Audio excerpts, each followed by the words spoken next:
तो बाप आकर के रियलाइज कराते हैं आत्मा का कि तुम आत्मा कौन हो, कौन सा पार्टधारी हो,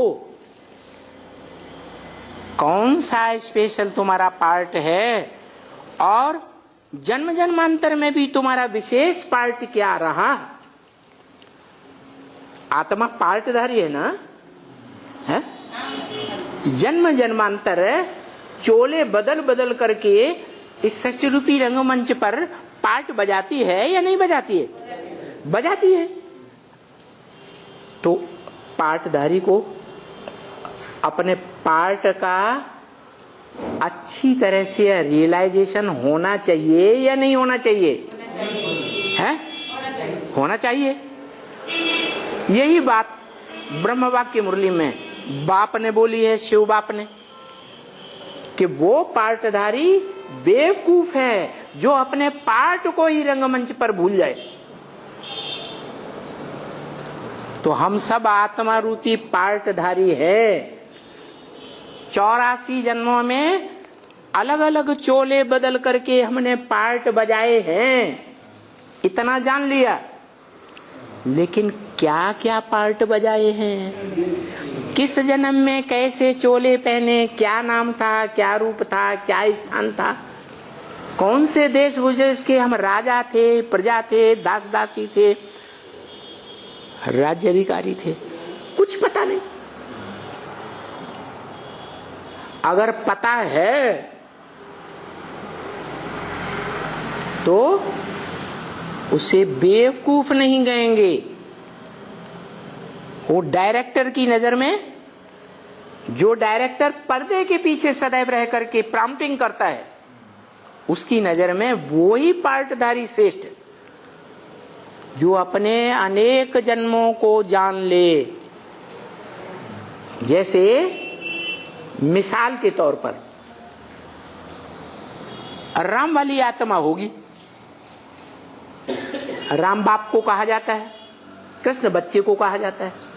माने इस मनुष्य सत्यरूपी रंगमंच पर जो बड़े से बड़े बाप का पार्ट बजाने वाली आत्मा है राम, वो राम वाली आत्मा के लिए इशारा दे दिया ब्रह्म वाक्य मुरली में कि शास्त्रों में अपनी अपनी कथा कहानी लिख दी है। इशारा दिया कि नहीं? जो देव आत्माएं होती हैं नंबरवार, उनको इशारा ही काफी है। तो जो बड़े से बड़ा देव आत्मा, महादेव बनने वाली आत्मा होगी, वो तो इस इशारे को पकड़ेगी कि नहीं? वो पकड़ेगी। और फट से उसकी बुद्धि चली गई वाल्मीकि की तरफ, द्वापर युग में। कि वाल्मीकि रामायण किसने लिखी? बाप कहते हैं अपने अपने शास्त्रों में अपनी अपनी कथा कहानी लिख दी। अरे वाल्मीकि रामायण में किसकी कथा है? राम की कथा है। तो वाल्मीकि वाली आत्मा जो हिस्ट्री में प्रसिद्ध है, वो कौन सी आत्मा हुई? राम वाली आत्मा हुई। इसी तरह कलयुग में तुलसीदास ने हिंदी में रामायण लिखी, तो बाप का वो वाक्य वहां लागू करो कि अपने अपने शास्त्रों में अपनी अपनी महिमा लिख दी। तो रामायण में जो हिंदी में रामायण लिखी गई, उसमें कौन आत्मा है जिसने अपनी ही महिमा की है? कहेंगे तुलसीदास। अरे तुलसीदास की महिमा थोड़ा ही है रामायण में। किसकी महिमा है? राम की महिमा। तो इससे क्या साबित हो गया राम वाली आत्मा को? हा? कि मैं ही राम की आत्मा हूं। दूसरी बात, बाप कहते हैं मैं भारत में आता हूं। क्या? मेरा भूमि, मेरा जन्म स्थान भारत है। भा माने ज्ञान की रोशनी और रत माने लगा रहने वाला। किस में आता हूं? जो सदा ज्ञान की रोशनी में लगा रहता है, मैं उसमें आता हूं।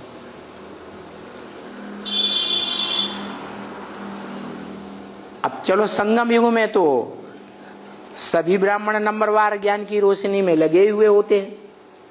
कोई 100% होगा, कोई 50, कोई 90। लेकिन सतयुग त्रेता में ज्ञान की रोशनी में कोई लगा रहता है क्या? नहीं, बुद्धू होते हैं सब। है? हाँ, कहा जाता है कि देवताएं बुद्धू होते हैं। अरे बुद्धू होंगे तो दुखी होंगे या सुखी होंगे? तो दुखी होना चाहिए। बुद्धू माने अज्ञानी। अज्ञान से तो दुख आता है। और देवताएं दुखी होते हैं क्या? देवताएं तो बहुत सुखी होते हैं। मुसलमान लोग भी यार जन्नत को याद करते हैं, अंग्रेज लोग भी पैराडाइज को याद करते हैं, हेवनली गॉड फादर कहते हैं। गॉड फादर ने आकर हेवन की स्थापना की।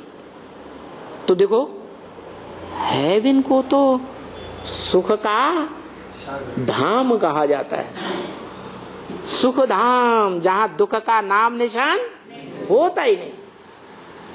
तो स्वर्ग के नाम से तो सबके मुंह में पानी आ जाता है, चाहे कोई भी धर्म का हो, नास्तिक न हो। तो बताया कि स्वर्ग जो है वहां भी जो देवात्माएं कहे जाते हैं कि बुद्धू होते हैं, क्योंकि ज्ञान का विस्तार नहीं होता वहां, लेकिन सार तो होता है। मैं आत्मा ज्योति बिंदु हूं, ये सार होता है या नहीं होता है? हर एक देव आत्मा अपन को ज्योति बिंदु समझता है या देह की ओर वृद्धि जाती है? जब एक दूसरे को देखेंगे, जैसे लक्ष्मी नारायण के चित्र में नीचे बच्चे राधा कृष्ण खड़े हैं, वो एक दूसरे को देखते हैं, तो क्या पेट को देखते हैं कि पांव को देखते हैं कि नाक को देखते हैं? कहाँ देखते हैं? आत्मा को देखते हैं। देह की तरफ उनकी बुद्धि जाती ही नहीं। तो वो आत्माभिमानी हैं, आत्मिक स्मृति में रहते हैं, सार रूप में टिकते हैं। इस शरीर का सार क्या है? आत्मा। वृक्ष का सार क्या है? बीज। ऐसे ही सतयुग त्रेता में तो ज्ञान का सार है, लेकिन द्वैतवादी द्वापर युग जब होता है तो वहां क्या होता है? वहां ज्ञान का विस्तार होता है या नहीं होता है? हैं? ज्ञान का विस्तार होने लगता है।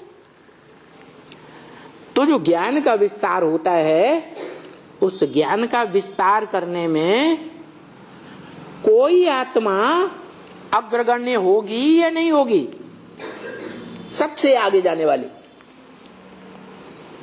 ज्ञान की रोशनी को इस द्वापर युग की दुनिया में फैलाने वाली कोई एक आत्मा होगी या नहीं होगी? कौन?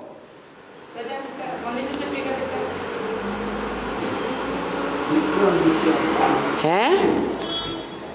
द्वापर युग में जो पहली राजा है विक्रम थी, उनका गुरु जो अभी राम बोलिया। हाँ, जो विक्रमादित्य राजा था, उसका जो गुरु था वो उसको रास्ता बताता है राजा को, क्योंकि राजाएं द्वापर युग से सब विकारी होते हैं मनुष्य। तो विकारी मनुष्यों की बुद्धि भी कैसी होगी? विकारी। उनकी बुद्धि रानियों का भोग भोगने में लगी रहती है। तो उनको श्रेष्ठ मत देने वाला कोई गुरु होता था। द्वापर युग में जितने भी राजाएं हुए हैं, उनके राज परिवार में कोई राजगुरु होता था। हाँ, तो विक्रमादित्य का भी कोई गुरु था, जिसने विक्रमादित्य को बताया कि शिवलिंग बनाओ है, और उस शिवलिंग की स्थापना करो, मंदिर बनाओ, वहां पूजा करो, तो बुद्धि तुम्हारी वहां एकाग्र रहेगी। और यही फिर हुआ। सारे भारत में शिवलिंग बने, शिवालय बने। तो जो गुरु था, उस गुरु ने ज्ञान दिया। तो बड़े ते बड़ा गुरु कौन है शास्त्रों में? शास्त्रों में प्रसिद्ध है कोई बड़े ते बड़ा गुरु? और ब्रह्मवाक्य मुरली में है कि पहला शास्त्र है श्रीमद् भगवत गीता। ब्रह्मा के मुख से वेद निकले, वो वेद पहले गीता शास्त्र, पहले शास्त्र नहीं है, उनसे भी पहले गीता शास्त्र था। तो वो गीता शास्त्र में आज भी लिखा हुआ है व्यास प्रसादात्। ये गीता ज्ञान किसकी प्रसन्नता से मिला? व्यास की प्रसन्नता से मिला। अच्छा, आगे बढ़ो। वेद जो कहते हैं ब्रह्मा के मुख से वेद निकले, वेदवाणी निकली, तो वेदों में भी नाम आता है वेद व्यास। किसका नाम आता है? वेद व्यास। वेदों की जानकारी में आस माने बैठ गया, वि माने विशेष रूप से बैठ गया। वेदों की जानकारी लेने के लिए वहां भी व्यास का नाम है। और भी आगे चलो, वो वेदों की जो ऋचाएं हैं, वेदों का जो व्याख्या है, वो आगे के शास्त्रों में की गई। शतपथ ब्राह्मण, आरण्यक, और उसके बाद उपनिषद, उपनिषद के बाद पुराण। तो पुराणों में भी जो सबसे बड़ा पुराण है वो है महाभारत। महाभारत जो है उसमें कौन से ऋषि मुनि का नाम आता है जिसने लिखा? व्यास ने लिखा। और श्रीमद् भागवत गीता, वो श्रीमद् भागवत, वो भागवत ग्रंथ भी व्यास ने लिखा। जो भागवत आज भारत में गांव-गांव में, शहर-शहर में कथा होती है, गीता ज्ञान सुनने के लिए लोग इतना मजमा नहीं लगाते, और भागवत सुनने के लिए ढेर का ढेर मजमा लगाते।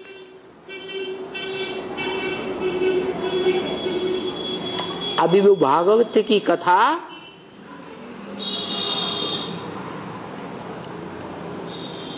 जो आज के आधुनिक यंत्र हैं, मोबाइल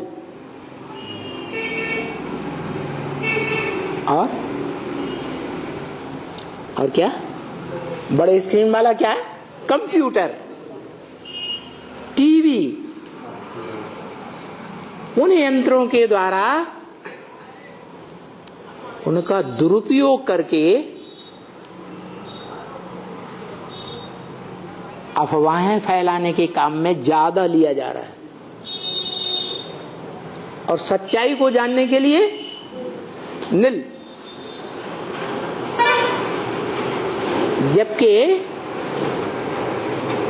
इन सब साधनों का जो माई बाप निकला है इंटरनेट, उस इंटरनेट की वेबसाइट में वो ईश्वरीय ज्ञान सारा ही, बेसिक और एडवांस सारा ही डाला गया। उसे कोई नहीं देखता। क्या देखते हैं?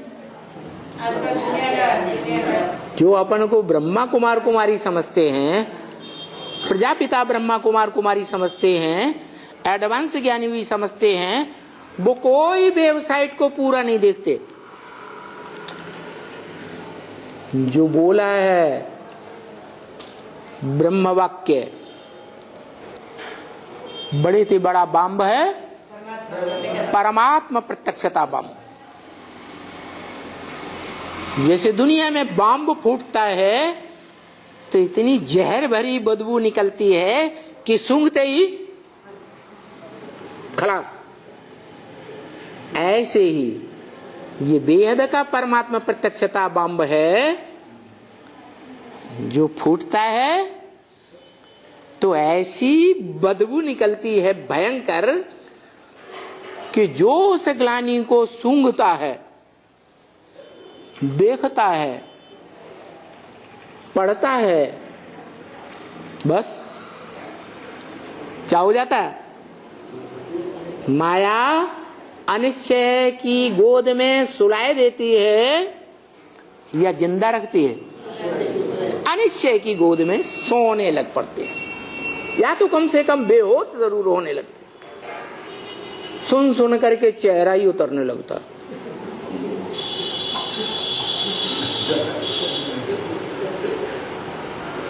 क्योंकि उससे पहले राम रहीम और कौन सा बाबा, आशाराम बापू, उनकी ढेर बातें सुनी, मीडिया में, अखबारों में, मोबाइल में देखी, टीवी में देखी, इंटरनेट में देखी, और अभी ये तीसरा बम फूट पड़ा, परमात्मा प्रत्यक्षता बम, बड़े थे बड़ा बम। तो वो ग्लानि को सूंघने मात्र से ही बेहोश तो होने ही लगते हैं, और कोई तो मर ही जाते हैं। मर जाते हैं तो कहते हैं हमने तो अपनी कन्या दी हुई है, वहां भागो अपनी कन्या को उठा लाओ। तो ढेर के ढेर जो टीवी चैनल्स वाले भी दरवाजे पर भीड़ लगा के खड़े होते हैं कि हमें साक्षात्कार लेने दो अंदर वालों का, हम कैमरा लेके आए हैं, टीवी में हम सच्चाई डालेंगे। क्या? कौन सा टीवी? Channel TV. और उधर उसी दरवाजे पर ढेर के ढेर माँ बाप आके रोते हैं, चिल्लाते हैं, पीटते हैं,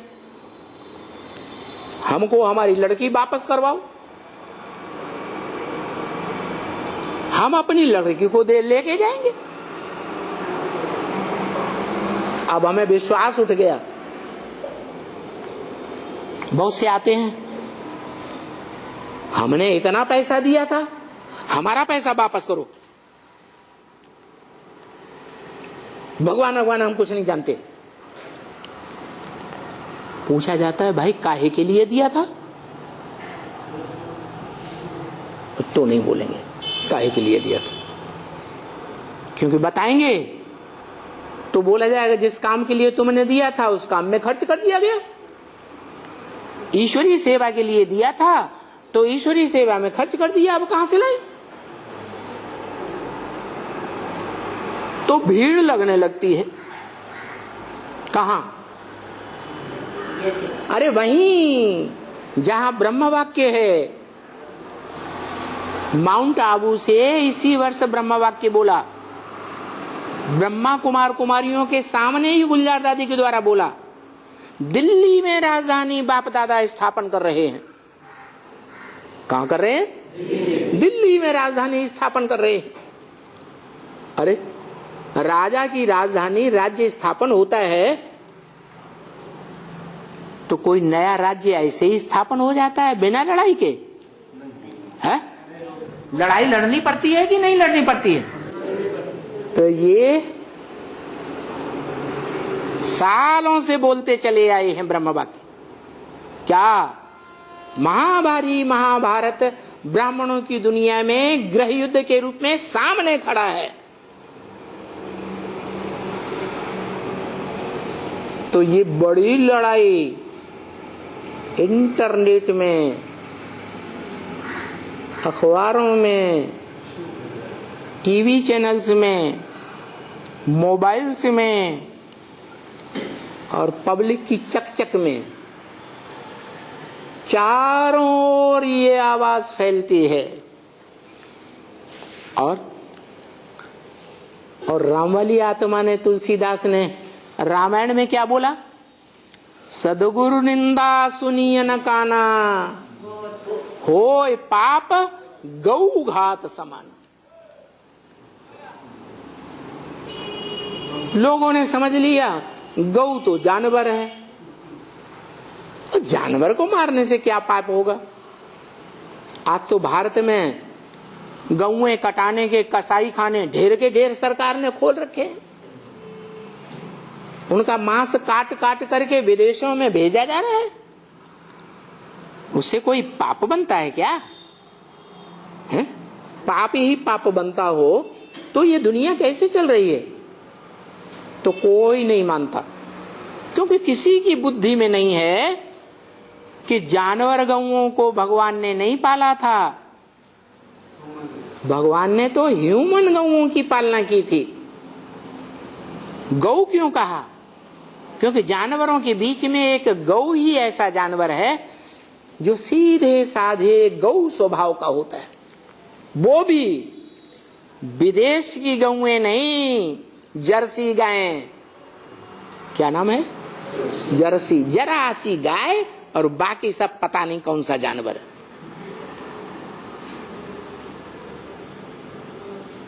उस दूध को पीने से कैंसर ही कैंसर की बीमारियां हो रही हैं। उसमें घी का नाम निशान नहीं निकलता। आज ऑल इंडिया में देखो, जर्सी गाय पाल रहे हैं जो ज्यादा दूध देती हैं, या देसी गाय पाल रहे हैं जो 1, 2, 3 किलो दूध देती है। क्यों? क्योंकि भारतवासियों के ऊपर विदेशों का पूरा प्रभाव पड़ गया। भारत देश एकमात्र ऐसा देश है जो मातृ देश है, माताओं का देश है। यहाँ की खासियत बताई, जैसे माता उसका कोई भी बच्चा छोटा सो खोटा ही क्यों न हो, माँ के पास आएगा तो गोद में पालेगी, दूर नहीं करना चाहेगी। तो ये भारत देश ऐसा है कि विदेशों से इतने आतताई विधर्मी आए और सबको भारत ने अपना लिया, सबको स्थान दिया। तो देखो, मात्र देश एकमात्र है जहां से दुनिया की आबादी दूसरे धर्मों की शुरू होती है। क्या? क्योंकि पहले 2500 साल पहले सिर्फ भारत देश ही था अविनाशी धर्मखंड। 2500 साल पहले दूसरे धर्मखंड समुद्र के गर्त में समाये हुए थे। 2500 साल पहले की कोई धर्मखंड की हिस्ट्री नहीं मिलती, न बौद्ध धर्मखंड चीन जापान की, न मुस्लिम धर्मखंड अरब देश अफ्रीका की, न क्रिश्चियन धर्मखंड यूरोप अमेरिका की। कोई की हिस्ट्री नहीं है, न ये पहले थे न आगे चल के रहेंगे। एक भारत देश ही है अविनाशी धर्मखंड, और उस धर्मखंड में, अविनाशी खंड में भगवान आता है, जमीन पर टपक पड़ता है, या गीता के अनुसार प्रवेष्टुम शब्द आता है, प्रवेश करता हूं, प्रवेश करता हूं। अरे कोई जानवर में प्रवेश करता है क्या? नहीं। कोई मनुष्य है, जिस मनुष्य में प्रवेश करके वो भगवान प्रत्यक्ष होता है। मनुष्य सृष्टि का जो बीज रूप बाप है, उसमें प्रवेश हो करके वो मनुष्य सृष्टि का फाउंडेशन डालता है। मनुष्य सृष्टि का फाउंडेशन मनुष्य ही डालेगा या निराकार डालेगा? मनुष्य ही डालेगा। तो उस मनुष्य को, जो मनुष्य सृष्टि का बीज रूप बाप है, उस आत्मा के बाप को ये एहसास होता है कि मैं अब इस सृष्टि रूपी रंगमंच पर जाऊं जहां सब अज्ञानी हो गए, कोई न अपने आत्मा को जानता न परमात्मा को जानता, उनको जाकर के परिचय दूं। तो परिचय देने के लिए तीनों काल में पार्ट बजाने वाली आत्मा को पकड़ता है, उसमें प्रवेश करता है और वो आत्मा पहले पहले अपने स्वरूप का रियलाइजेशन करती है कि मैं आत्मा इस सच रूपी रंगमंच पर क्या विशेष पार्ट बजाने वाली हूं। कब रियलाइज करती है? अरे रियलाइज करने का कोई टाइम होगा या नहीं होगा? अपनी आत्मा के पार्ट को, विशेष पार्ट को पहचानने का कोई टाइम हुआ या नहीं हुआ? कब? 5 दिसंबर तो ये रियलाइज किया कि मैं ज्योति बिंदु आत्मा हूं, स्टार हूं, मेरा बाप स्टार है। बेसिक नॉलेज का रियलाइजेशन किया, लेकिन बेसिक नॉलेज के बाद और गहराई है ज्ञान की कि मैं स्टार आत्मा जन्म जन्मांतर क्या क्या पार्ट बजाने वाली हूं। 76। हाँ, 76 में घोषणा कर दी ब्रह्म वाक्य मुरली में। इन लक्ष्मी नारायण का जन्म कब हुआ? आज से 10 वर्ष कम 5000 वर्ष। तो हिसाब लगाते हैं तो 76 आता है। 66 की वाणी है। लक्ष्मी नारायण के चित्र के नीचे भी घोषणा दी हुई है, 10 वर्ष में पुरानी दुनिया का विनाश, नई दुनिया की स्थापना। पुरानी दुनिया माने ब्राह्मणों की दुनिया का विनाश, पुरानी दुनिया का विनाश, और ब्राह्मणों की नई दुनिया की स्थापना हो जाएगी। माने ब्राह्मणों में जो शास्त्रों में गायन है 9 कुरियां ब्राह्मणों की मानी गई हैं, उनमें जो अव्वल नंबर कुरी है उसकी स्थापना, और बाकी जो नंबर 2 से लेकर के 3rd क्लास 4th क्लास जितने भी हैं, उन कुरियों का, ब्राह्मणों का विनाश। विनाश का मतलब हाँ, उनको एहसास दिया जाएगा कि तुम तो मर गए, तुम अपने बाप को ही नहीं जानते, तुम तो मुर्दे हो। जो बाप को जानते हैं कि हमारा बाप प्रजापिता ब्रह्मा कौन है, वो ही जानकार है। बाप को भी जानते, अम्मा को भी जानते। तो जो बाप को जानते हैं कि षष्ठी रूपी रंगमंच पर जो 500-700 करोड़ समूची प्रजा का पिता है, वो प्रजापिता है शास्त्रों में। जो शास्त्रों में अंत में संपन्न स्टेज प्राप्त करने पर प्रजापति कहा जाता है, विश्वपति। पहले विश्वपति होता है, पहले पति होता है कि पहले पिता होता है? हैं? पति पहले होता है, पहले पिता होता है, बीज बोने वाला। 500-700 करोड़ षष्ठी जब तैयार होती है, मनुष्य षष्ठी जो ज्ञान लेती है कि मैं आत्मा हूं, तो वो आत्माओं का बाप इस मनुष्य षष्ठी रूपी रंगमंच पर मनुष्य रूप में प्रत्यक्ष होता है। जो बोला है ब्रह्म वाक्य मुरली में, क्या फादर है तो फादर जरूर मिलना चाहिए, और फादर सिर्फ कहे और फादर कभी मिले ही नहीं, वो फादर कैसे हो सकता? सारी दुनिया की जो भी आत्माएं, मनुष्य आत्माएं हैं, सबसे आकर के मिलते हैं। किससे? मनुष्य आत्माओं से मिलते हैं या सूकर कुकर अवतार से मिलते हैं? मनुष्यों से मिलते हैं। माने एक टाइम ऐसा आता है, महाविनाश के समय, जब महामृत्यु होती है, हर मनुष्य आत्मा के शरीर का नाश होता है। वो टाइम तक हर मनुष्य आत्मा षष्ठी रूपी रंगमंच पर अपनी आत्मा के बाप को भी पहचानती है, और जो शरीर का बाप है, मनुष्य षष्ठी का साकार बाप है, उसको भी पहचानती है। क्या? कोई थोड़े समय के लिए पहचानेंगे और कोई लंबे समय से 76 से लेकर के तब तक अंत तक महामृत्यु के समय तक पहचानते हैं।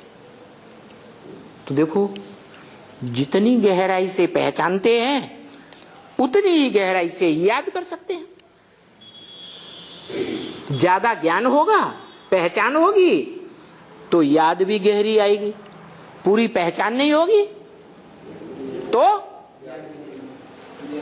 ज्ञान भी नहीं होगा, तो याद भी नहीं आएगी। तो बताया कि एक टाइम ऐसा आएगा महामृत्यु के समय कि 500-700 करोड़ मनुष्य आत्माएं उस साकार सो निराकार को पहचानेंगी। क्या?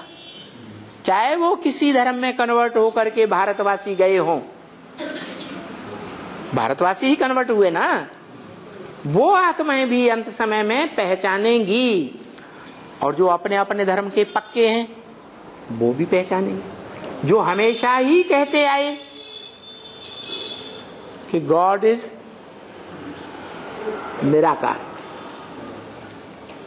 कोई भी विधर्मी विदेशी ये नहीं मानता कि भगवान साकार होता है, लेकिन अंत में उनको मानना ही पड़ेगा। जानेंगे कि इस मनुष्य सृष्टि पर एक आत्मा है जो कालों का काल है, महाकाल है, जिसको कोई काल खा नहीं सकता। वो सारी दुनिया को खा जाएगा। वो बरकरार रहेगा। तो बताया किस आधार पर बरकरार रहेगा? जो ब्रह्म वाक्य मुरली में है, अपने बाप को याद करो, सुखधाम स्वर्ग को याद करो। क्या क्या याद करो?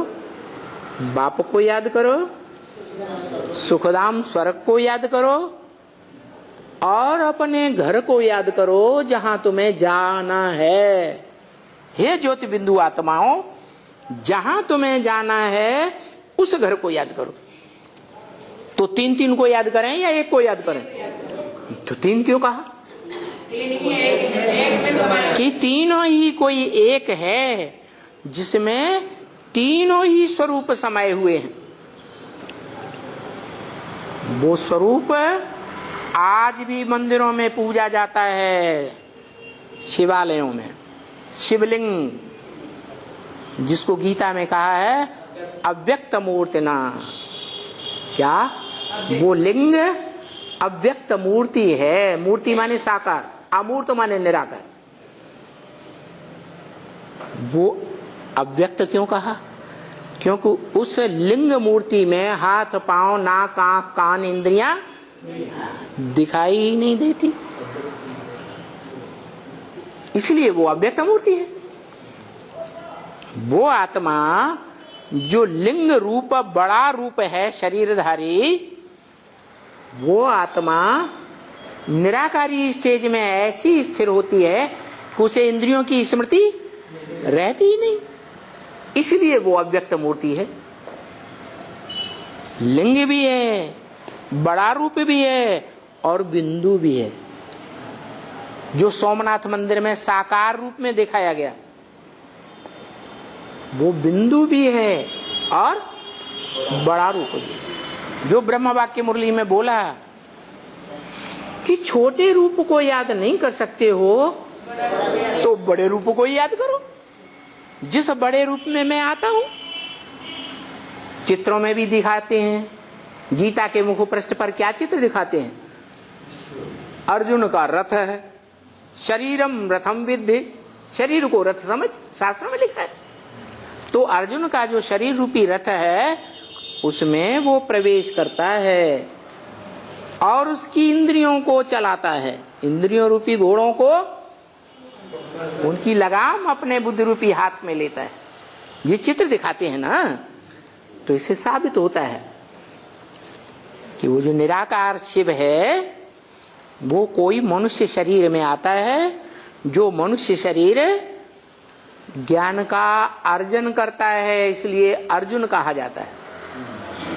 क्या? बुद्धिमान नर अर्जुन।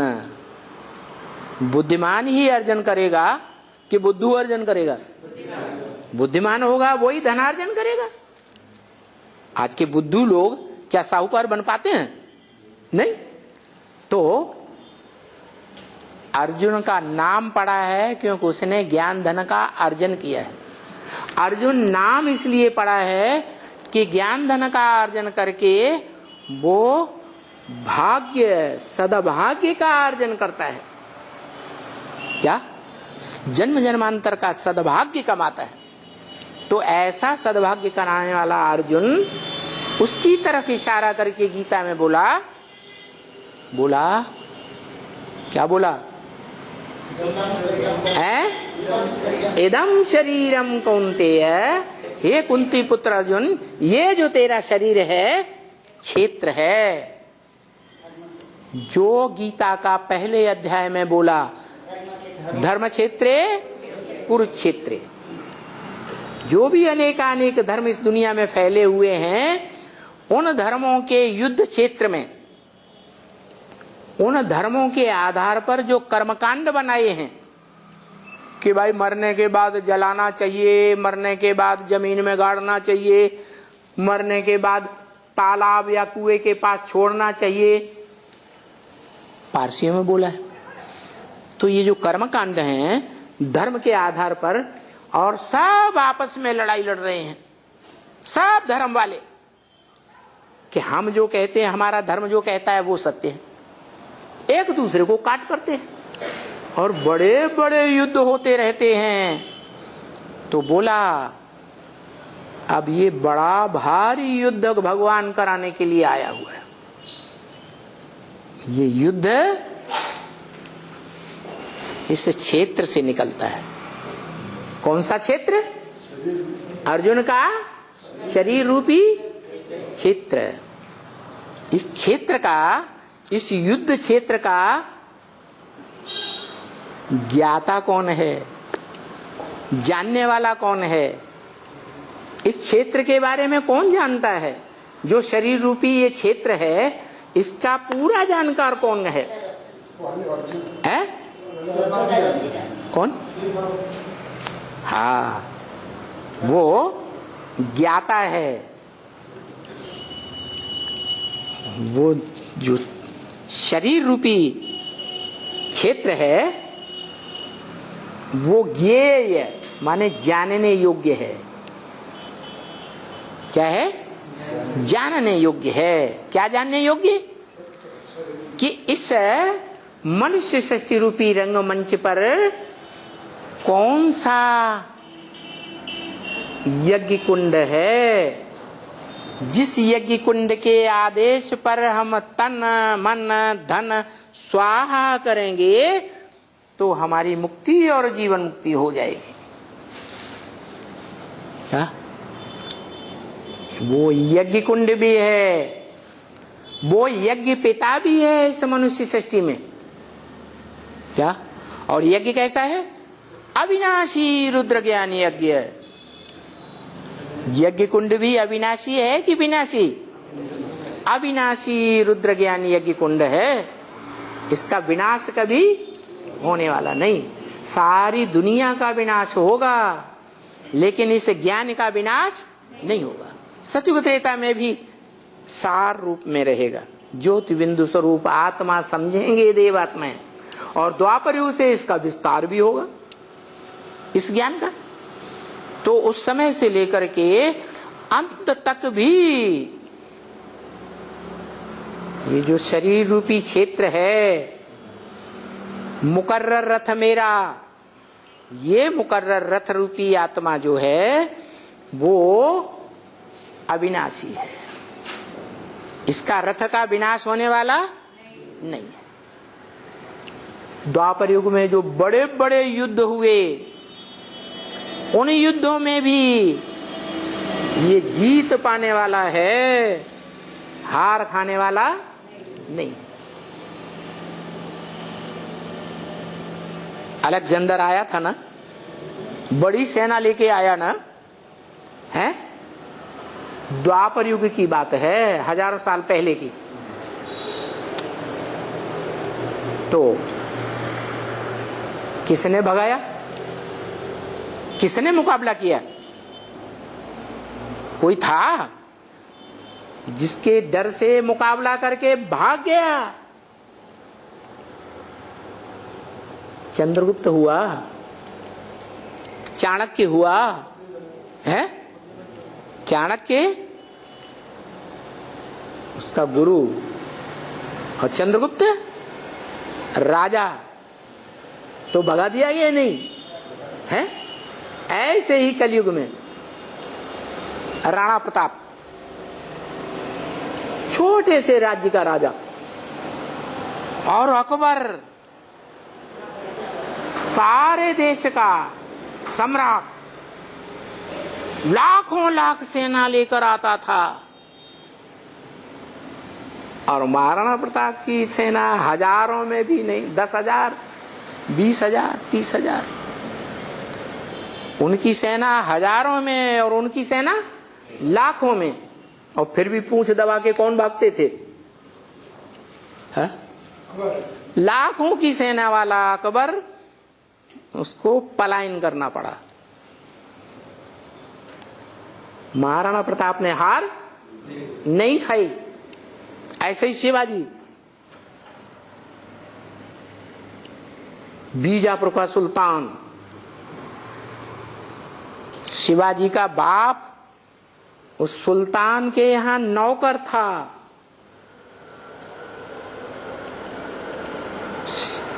बाप सुबह शाम जाकर के सुल्तान के सामने कोर्निश करता था। शिवाजी ने उसके सामने सर नहीं झुकाया। क्या? सुल्तान ने कहा उसके बाप से, शिवाजी के बाप से, तुमने अपने लड़के को कोर्निश करना नहीं सिखाया, बंदगी करना नहीं सिखाया मालिक की? तो उसने, बाप ने जवाब दिया, मैंने सिखाया, तो क्यों नहीं ये बंदगी करता, कोर्निश करता? तो शिवाजी आगे आगे, शिवाजी ने कहा मैं जानता हूं किस तरह कोर्निश की जाती है, और वो मुड़ गया अपने बाप की तरफ और बाप के चरणों में सर रख दिया और हाथ जोड़ के खड़ा हो गया। मैं ऐसी कोर्निश करना जानता हूं, मैं अपने बाप के सिवाय और किसी के सामने सर नहीं झुका सकता। बोला सर कटा सकते हैं लेकिन सर झुका सकते नहीं। आप चाहे तो सर काट दो, ताकत हो तो काट दो। लेकिन शाहजी बड़े लड़ैया थे। क्या? जो भी बड़े बड़े दक्षिण भारत में युद्ध होते थे, उन सभी युद्धों में वो जीत कर आते थे। इसलिए वो उनके रुतबे से डरता था अंदर से। कौन? सुल्तान। शाहजी ने कहा साहब ये अभी बच्चा है, इस बच्चे की बुद्धि पे क्यों जाते हैं, आगे चल के सीख जाएगा। बस वो तो अंदर से डरता ही था। रास्ता मिल गया, अच्छा हाँ ठीक है। तो देखो इस मनुष्य सृष्टि की बीज रूप पावरफुल एक ऐसी आत्मा है कि जिसने सृष्टि रूपी रंगमंच पर जिस रूप में जन्म लेकर पार्ट बजाया हो, चाहे राजा के रूप में चाहे साहित्यकार के रूप में, जहां भी पार्ट बजाया होगा, हीरो पार्टधारी बनकर पार्ट बजाया, किसी के सामने झुकने की तो बात ही। तो बताया बच्चा अपने को भी जानेगा और अपने बाप को भी जानेगा। वो राम वाली आत्मा है ना, वो अपने को भी जानती है मैं सूर्यवंशी हूं। उनके परिवार में एक लिंग स्वामी की पूजा होती है। एक लिंग के अलावा कोई दूसरे लिंग को मानने वाले नहीं है। जो शिवलिंग शिवालय में पूजा जाता है, गांव-गांव में, शहर-शहर में, देश विदेश में खुदाइयां हुई तो सबसे जास्ती तादाद में वो लिंग मूर्तियां मिली। इससे साबित होता है कि कोई एक ऐसा टाइम हुआ है जो सारी दुनिया में वो लिंग मूर्तियां विख्यात हो गई थी। तो वो मनुष्य सृष्टि का बाप है जो शिवलिंग के रूप में दिखाया जाता है। वो शिवलिंग साकार भी है, जिसका साक्य के यादगार सोमनाथ मंदिर में दिखाया गया। हीरे के रूप में बिंदु जड़ा हुआ था और लाल पत्थर के रूप में लिंग था। वो लाल पत्थर लाल क्यों? क्योंकि लाल रंग क्रांति का सूचक है। जैसे हमारे झंडे में सबसे ऊपर का वस्त्र कैसे रंग का है? केसरिया रंग, लाल रंग का, सारे संसार में क्रांति ज्ञान की कर देता है और क्रांति के आधार पर शांति पैदा करता है। दुनिया शांत हो जाती है क्योंकि सारी वसुधा ही एक बाप का कुटुंब, एक बाप का परिवार बन जाती है। वसुधैव कुटुंबकम। जो दुनिया आज बोलती तो है, हिंदू मुस्लिम सिख ईसाई सब आपस में भाई भाई बोलते हैं कि प्रैक्टिकल में बनते भी हैं, बोलते हैं। कोई भी धर्म पिता इस सृष्टि पर आकर के ये काम नहीं कर सका। एक ही मनुष्य मात्र है जिस मनुष्य मात्र का हीरो पार्टधारी का नाम शंकर शिव के साथ जोड़ा जाता है। वो शंकर ही आदम है, सृष्टि का आदि पुरुष है, एडम है, आदिनाथ है, आदिदेव है। वो ही देवताओं की दुनिया में महादेव है। क्योंकि आज भारत में गांव-गांव में, शहर-शहर में, शिवालयों में उसी की पूजा होती है। किसकी? ऊपर वाली ज्योति बिंदु आत्मा की या नीचे वाले मनुष्य आत्मा हीरो पार्टधारी की? है उसकी नहीं है? पुजारी नहीं तो पूज्य। हाँ, वो तो स्वयं कहता है ब्रह्म वाक्य मुरली में, मैं न पूज्य बनता हूं न पुजारी बनता हूं। पूज्य बनूं तो मुझे पूज्य बने योग्य देवताओं के श्रेष्ठ कर्म करने पड़े। मैं न श्रेष्ठ कर्म करता हूं न भ्रष्ट कर्म करता हूं। मैं करता हूं ही नहीं, मैं करता हूं या अकर्ता हूं, वो तो अकर्ता है। मैं देवात्मा बन करके सुख भोगता ही नहीं, मैं भोगता हूं या अभोक्ता हूं? मैं तो अभोक्ता हूं। हाँ, इस सृष्टि रूपी रंगमंच पर आता हूं तो आत्मा आत्मा भाई भाइयों के बीच जो बड़ा भाई है उस बड़े भाई को अपने अखूट भंडार, जो मुझ बाप का वर्षा है, क्या ज्ञान का अखूट भंडार, वो अपने बच्चे को देता हूं।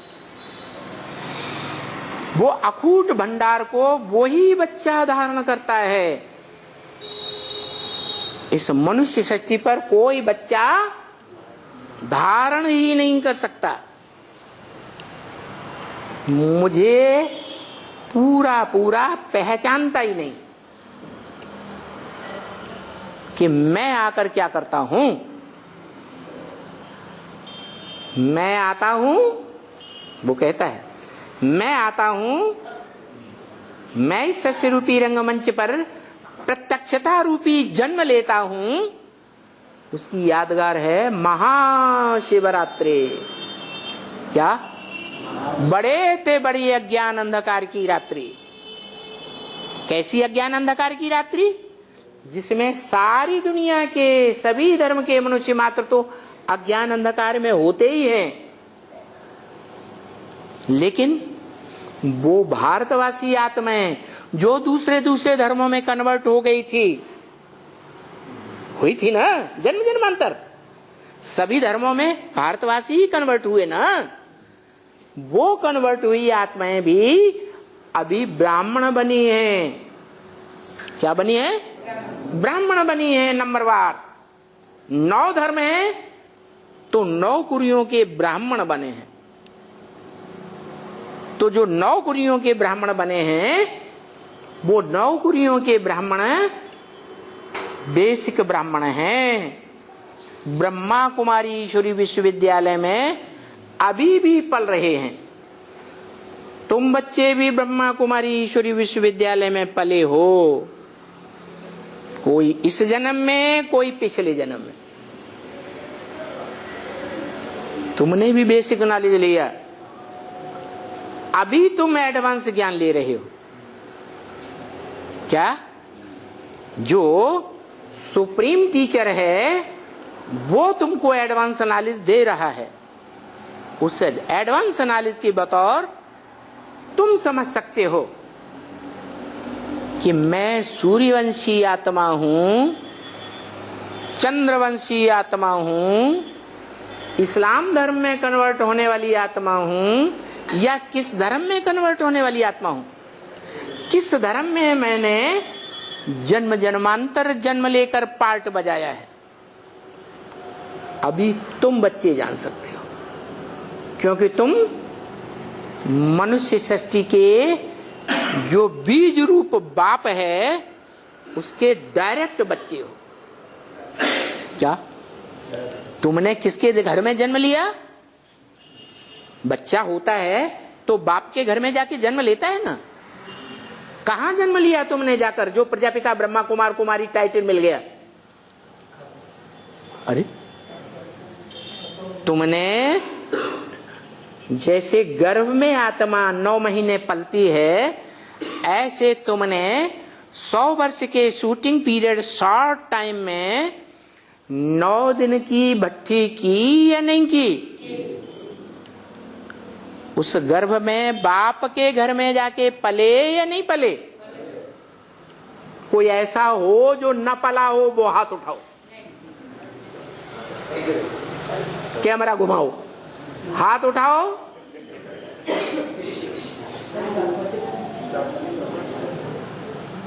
कोई हाथ नहीं उठाता। इसका मतलब है कि सभी आत्मा रूपी बच्चों ने, बीज रूप आत्माओं ने बाप के घर में, जो बाप का घर है, वहां जाकर के 9 दिन की भट्टी में जैसे गर्भ में बच्चा पलता है, वहीं खाता है, वहीं पीता है, वहीं सांस लेता है, बाहर की दुनिया का उसको स्मृति नहीं रहती। ऐसे तुम बच्चों ने 9 दिन गर्भ में रहकर, एक दिन आना, एक दिन जाना और 7 दिन बीच में, 9 दिन तुम बाप के घर में पले हो, गर्भ में, ज्ञान गर्भ जिसे कहा जाता है। और पलकर फिर तुमने पहचाना कि मेरा बाप कौन है।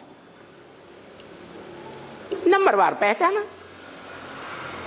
कोई तो ऐसे भी होते हैं गर्भ में ही मर पड़ते हैं, होते हैं कि नहीं? 9 महीने पूरे हुए नहीं और 6 दिन के अंदर ही बाहर पांव निकाल दिया, बाहर की दुनिया में चले गए। तो बच्चा परिपक्व हुआ नहीं और पहले ही गर्भपात हो गया। ऐसे भी बच्चे हैं, आगे चल करके आ जाएंगे। जाएंगे कहां? एक बार आए हैं तो दोबारा आएंगे। हट्टी तो एक ही है, दूसरी कोई हट्टी तो है ही नहीं।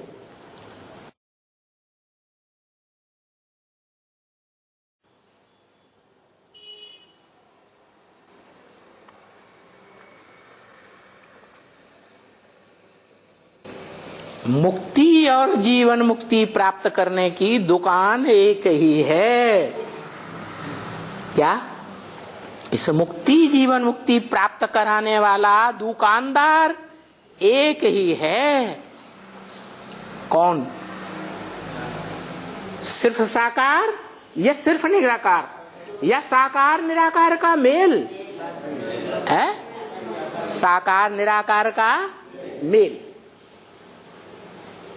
कब मेल होता है? जब वो साकार पुरुषार्थ करते करते निरंतर निराकारी स्टेज में टिक जाता है। जो ब्रह्म वाक्य मुरली का महावाक्य है, क्या? कि मैं तुम बच्चों को, वो क्या कहता है? मैं तुम बच्चों को आप समान बनाने आया हूं। क्या? जैसे मैं निराकारी, निर्विकारी, निरहंकारी हूं, वैसे तुम बच्चों को भी नंबरवार निराकारी, निर्विकारी, निरहंकारी बनाकर जाऊंगा।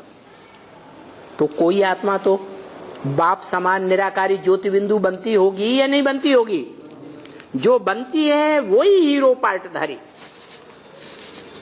हीरो पार्टधारी वो या वो?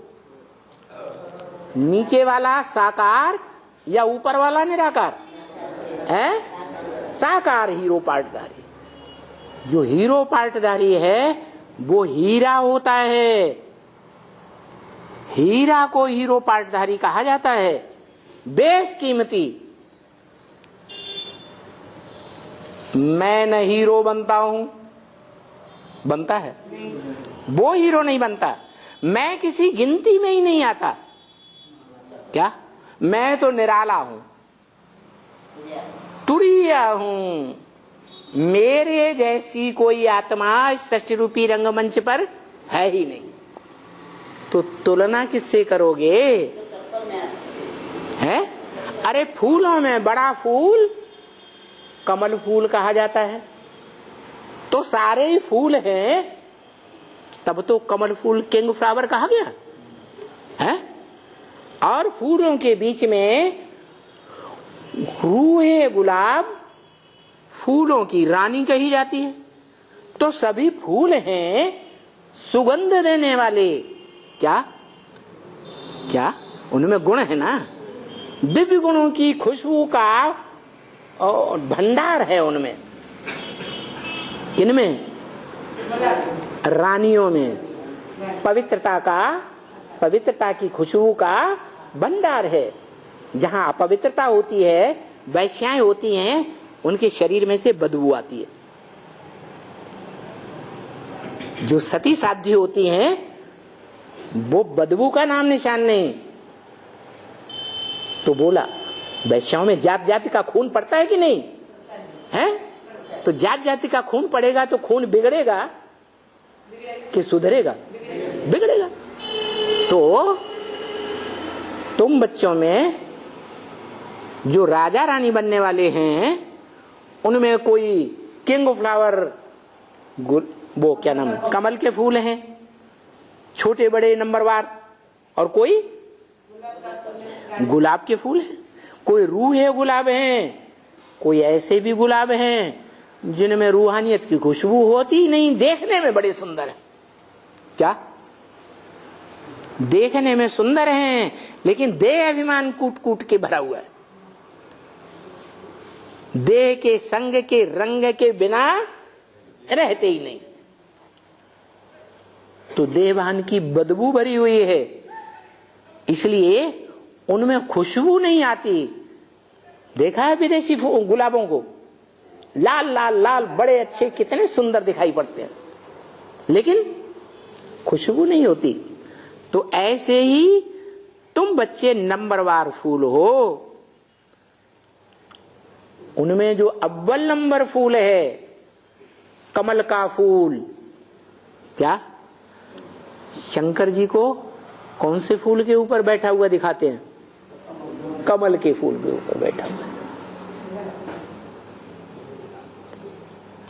तो वो कमलासन है, गृहस्थियों के बीच रहता है, गृहस्थियों को ज्ञान देता है, गृहस्थियों के पास खाता है, पीता है, रहता है और गृहस्थी बनकर रहता है। घर गृहस्थ की कीचड़ में रहता है। क्या विषपाई है या नहीं है? तो कीचड़ हुआ ना, कीचड़ में रहता है लेकिन बुद्धि योग से उपराम रहता है।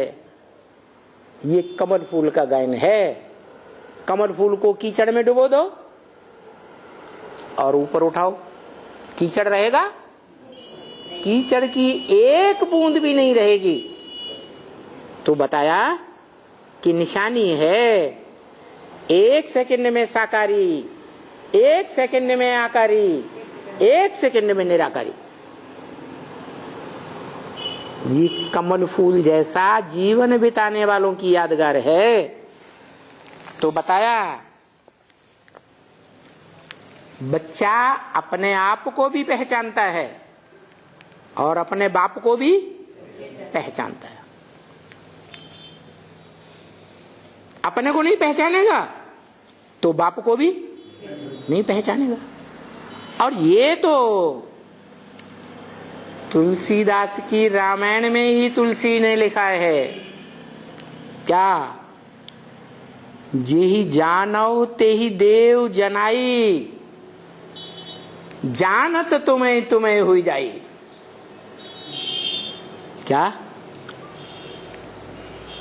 क्या बोला? बोला तुलसीदास ने अपने भगवान को बोला, जे ही जानहु तुम ते ही उसको देव जनाई। जिसको तुम ही जानते हो और दुनिया में 500-700 करोड़ मनुष्यों में से कोई उस हीरो पार्टधारी को नहीं जानता। जे ही जानो, तुम जानते हो, ते ही उसको देहु जनाई, उसको तुम जानकारी दे देते हो। क्या जानकारी दे देते हो? उसके स्वरूप की भी जानकारी दे देते हो। और उसका बाप कौन है, उसको प्रत्यक्षता रूपी जन्म देने वाला बाप कौन है, उसकी भी जानकारी देते हो। माने हे भगवान, तुम अपनी जानकारी भी उसे देते हो है और उसकी भी जानकारी उसे दे देते हो। समझ में आया? जे ही जानो ते ही देव जनाई। और जानत तुम्हें, वो क्या करता है? तुमको जान करके तुम ही हुई जाई। वो तुमको जान जाता है तो क्या बन जाता है? तुम ही हुई जाई, तुम ही बन जाता है। क्या बन जाता है? हाँ, है साकारी। लेकिन तुम निराकार को जान करके क्या बन जाता है? निराकार ज्योति बिंदु बन जाता है। जो शिवलिंग सोमनाथ मंदिर में निराकार आत्मा के रूप में, हीरा के रूप में और साकार लिंग के रूप में पूजा गया, वो शिवलिंग किसकी यादगार हुआ? सिर्फ निराकार की या सिर्फ साकार की या निराकार साकार दोनों के मेल की? साकार में निराकार निरंतर स्मृति में रहे। उस साकार निराकार के मेल को तुम बच्चे कहते हो शिव बाबा। भक्ति मार्ग में भी कहते हो ना शिव बाबा। क्या कहते हो? है भक्ति मार्ग में तुम शिव बाप बोलते आए या शिव बाबा बोलते आए? क्या बोलते आए? शिव बाबा। शिवलिंग बोलते आए या शंकर लिंग बोला? शिवलिंग बोला, क्यों? है तो शंकर वाली आत्मा। जो शरीर है, लिंग यादगार है, बड़ा रूप, वो शंकर का शरीर रूपी लिंग है। लिंग निराकार को तो नहीं होता, होता है? निराकार को नहीं होता। तो जो कहता है ब्रह्म वाक्य मुरली में कि मेरे लिंग की ही पूजा होती है, क्या? देवताओं के लिंग की पूजा नहीं होती, मेरे लिंग की पूजा होती है। देवताओं की और इंद्रियों की पूजा होती है। हस्त कमल, पाद कमल, मुख कमल, नेत्र कमल, पूजा होती है ना। तो देवताओं की अन्य इंद्रियों की पूजा, और तुम्हारी वो है, हाँ, मेरे लिंग की पूजा। ये कहने वाला कौन है? वो कहता है मेरे लिंग की पूजा होती है। उसको लिंग होता है? होता ही नहीं। तो जिसको होता है वो है साकार मनुष्य सृष्टि का बाप। वो कहता है मेरे लिंग की पूजा होती है। वो तो कहता है न मैं पूज्य बनता हूं न पुजारी बनता हूं, मेरी पूजा होती ही नहीं। तो जिसकी पूजा होती है लिंग की, वो है मनुष्य सृष्टि का साकार मनुष्य, जो अविनाशी मनुष्य है, जिसका शरीर इस सृष्टि रूपी रंगमंच पर भूत भविष्य वर्तमान में कभी लोप होता ही नहीं।